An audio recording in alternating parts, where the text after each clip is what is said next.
Hey everybody, welcome back. Today we're going to get into the last part of Genesis in our very profound chapter 3, and so let's dive right into it. First of all, I've got to find where I'm at here. Here I am. All right, so we get to the point he's just cursed the serpent, which we would have just heard about Sunday, and now he gets to the woman. Now, first thing we got to notice is that he doesn't curse the man or woman.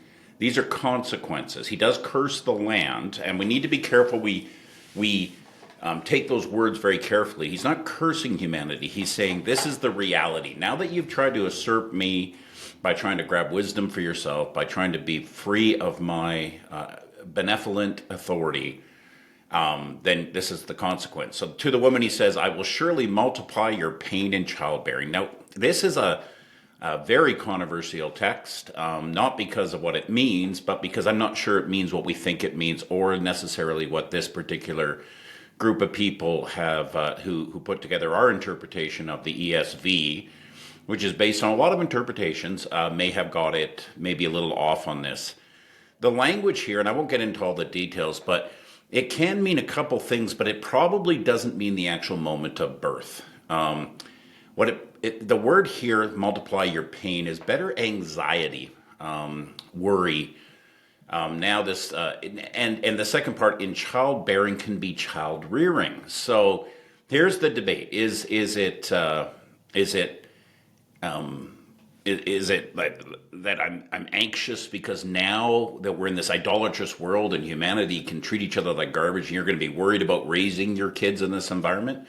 Is it going to be more that now that this has happened, that the reality of giving birth is going to lead to many deaths and stuff? So there's the anxiety of giving birth itself, like the process of getting pregnant. We don't know. In pain you shall bring forth your children. Everyone who's had a teenager will understand that. This is simply the reality now that you're in this idolatrous world. This is not going to be harmonious. We're certainly going to see that with Cain and Abel, aren't we? So the consequence of this action is either the woman now who's back then primarily, I know that there's going to be debate about that, but we must understand that and allow this to speak to them. Women, and even the idea of going out to work and staying home for work in that antiquity was so foreign to them. They just survived. Anyway, but the woman was responsible generally for child rearing. So I will surely multiply your pain in child. Is it more anxiety to that, or is it having to do with the actual getting pregnant? I tend towards the anxiety that now we're in this idolatrous age. Our children are not going to be, and I certainly can tell you, I wasn't great, and I'm sure my kids have had their moments, and we all have, and that it's going to be more anxiety driven for parenting. I think today, perhaps the interpreter might have said to the woman and man, because it's affected both of us in our new kind of the way we do family, frankly, is a very industrial age, post-industrial age way in the West. But in the antiquity, definitely the woman is now, who is responsible for that, is looking at that reality change with raising children or the process of getting pregnant and potentially dying in childbirth. Okay, now here we get to a next section that is probably we've been misunderstood. Your desire shall be contrary to your husband, but he shall rule over you. Now, this is much better than some interpretations, which says you will desire after your husband. I really appreciate this translation. I think what's going on here, there's two possible options. The first one is your desire for your husband. It can mean that, and that there's a certain word here, desire. It's only used twice, so this is our problem in all of the Old Testament. Once in the Song of Solomon's, where the bride desires her husband, so that could be the sexual component or the emotional romantic component, but highly unlikely that's what this means here. So what we do know is, luckily for us, this word is used in chapter 4 of Genesis. So let's see how it's used. This exact word desire is used, and we'll see that it doesn't mean passionate, romantic, or sexual desire. So in Genesis 4:7, if you do well, he's talking to Cain or Abel here, will you not be accepted? And if you don't do well, Abel here, yeah, sin is crouching at the door. Its desire is contrary to you. So its desire is to take over you. Its desire is to dominate. So we've got this situation. It wants to take over you. It's contrary to your good will. And this is probably what this is now, because you both want to be God, man and woman, instead of the harmonious relationship in chapter 2, which is an amazing, again, when we go back to creation stories, women have such status in the Jewish creation story, juxtaposed to these other ones. They're made in God's image, and now they've chosen to be like God. And now the problem with that is you can only have one God in a family, right? So she's going to want to dominate the man, and he's going to want to dominate the woman. All right, so it goes, your desire, it means it shall be contrary to your husband, but she shall rule over you. So this is where we're at in the situation. So let's get past that. So he's going to also want to be God over you. So this is the reality of gender conflict. And Adam, he said, because you have listened to the voice of your wife, notice Adam doesn't get a break here. He's just as guilty.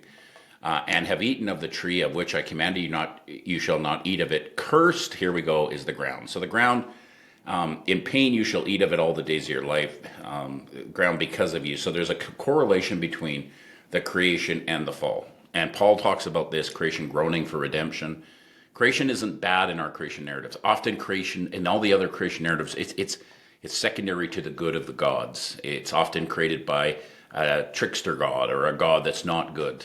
And they have a battle over it, of what's good. And humanity is created as slaves. In this one, creation was created good. It was created ordered. And it's something to do with the fact that humanity now has chosen it won't be as easy to provide. And of course, in antiquity, the men provided. And so that's why, no doubt, the earth is applied to the man here. Cursed is the crown because of you. In pain, here's his pain, in his anxiety, in his disorder. You shall eat of it all the days of your life. So he's now stuck into this world of vocational difficulty, if we can call it that. All right. Thorns and thistles shall bring forth for you, and you shall eat the plants of the field. Thorns and thistles, you should talk about that, where, especially with the passion of Christ and how that may have been played out, because thorns and thistles is the sign of the curse on the ground. It shall bring forth for you, and you shall eat of the plants of the field. Now that's interesting, because this was when I made the joke that the fall is where we got vegetarianism, and I think that it's just a joke. But you notice he's just eating of the plants of the field. There's this sense of he's now going to be just surviving. This is what it means. Not that it was saying before that he was a carnivore or a vegetarian. That this is not what the text is involved in. But the sweat of your face you shall eat bread. So now he's going to work hard to get what he needs till you return to the ground. So here we've got the curse. It's left wide open. He's now inherited the death, just like the woman. The woman's already known that. The serpent, we found out he is going to live on dust, which means death. And now we got man. He's going to live on death. So chapter 3 doesn't end with a lot of hope. I'm just letting you guys know. Thank God we do have the Gospels, right? Till you return to the ground from which you were taken, for you are dust, and out of dust you shall return. And of course, we're going back to chapter 1, where he was created. Out of the stuff of the earth you shall go back, and the opportunity for the tree of life is no longer available. The man now calls his wife Eve. This is where he names her. Remember, he named the animals, showing authority over them. Before he proclaimed woman is different than man, but it was a proclamation of the goodness of these two genders. Now he names her life giver. So now he's taken already authority, because she was made the mother of all living, and the Lord God made for Adam and for his wife garments of skin and clothed them. So immediately you just again see this benevolent God, this generous God who's covering for them. Again, this doesn't mean that there wasn't animals that died before this. Remember, this is not the purpose. It's not a utopia. It's a story about how God's putting together, how ordered it is, that there are animals. And there was the potentiality for this tree of life to be made available this eternity, but it wasn't ever eaten of. So could there have been death before they fall? Of course there could. Yes, biblically there's no question about that. And I know that people are going to want to go to Paul, but I think what he's talking about there with the death there is a very different concept of death. Death in the sense of the spiritual relational death with God, which obviously does affect our physical beings. But Paul, when he's speaking about sin leading to death, he's definitely pointing in that direction. All right. Then the Lord God said, behold, the man has become like one of us in knowing good and evil. Who's he saying to himself? Of course, you probably heard some people say that it's the Trinity. Highly unlikely that at least the writer wouldn't have had any knowledge. So that would have had to have been God doing a nudge, nudge, wink, wink to us later on.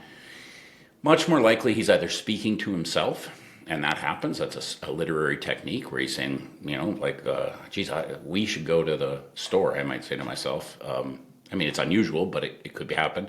Or could he be speaking to the heavenly court? We don't know. There's different ideas, and we just don't know. We're speculating. Now, lest he reach out his hand and take out of the tree of life and eat and live forever. What's the problem? He can't be God. He wants to be God. He's going to take over eternity, and he's going to dominate. Evil's just going to reign. Chaos is going to reign if he gets that. They have to put this. It's a natural consequence. Therefore, the Lord God sent him out of the Garden of Eden to work the ground from which he was taken. So now he's out of Eden, but he's still working the ground. It's very confusing. I think what's going on here is the Garden of Eden, if anything else, is definitely the presence of God. That's at least what it's referring to. And anything else, you guys can discuss what that could mean, where it could be. It doesn't really matter. The main point is the Garden of Eden was the place where the good, the ordered was happening. Now he's driven out. Okay? He drove out the man, and at the east of the Garden of Eden, he placed the cherubim and a flaming sword that turned every way to guard the way up to the tree of life. So now he's going to keep us from eternity. It's over. The separation's happened. When you get to the temple, of course, that's where the big curtain falls, which keeps us from God and the holiness and presence. And this is where it ends. There isn't a happy ending. We get to, of course, Jesus. It's a much different situation. The tree of life comes upon us. And the curtain falls when he dies on the cross, because this is undone and the tree of life is presented again. Okay, so what are our questions from there? So a lot going on. In Genesis 2, the genders are created equal for each other. By the end of chapter 3, we find the genders in conflict, with man naming Eve showing authority. That's a big long sentence. What does that say about gender division, and in what ways do you see this reality of the fall today? Okay, so there you go. I'll leave that thing with you guys, and you guys can discuss that. All right. The reality of a cursed creation is found in the increased struggle for provision. Paul undoubtedly speaks of this in Romans 8. How is Jesus? And by the way, I highlight you guys. Oh, actually, I'm going to read it here. I have it here, so let me do this. So let's read Romans 8. What do you think? Paul's definitely referring to this here.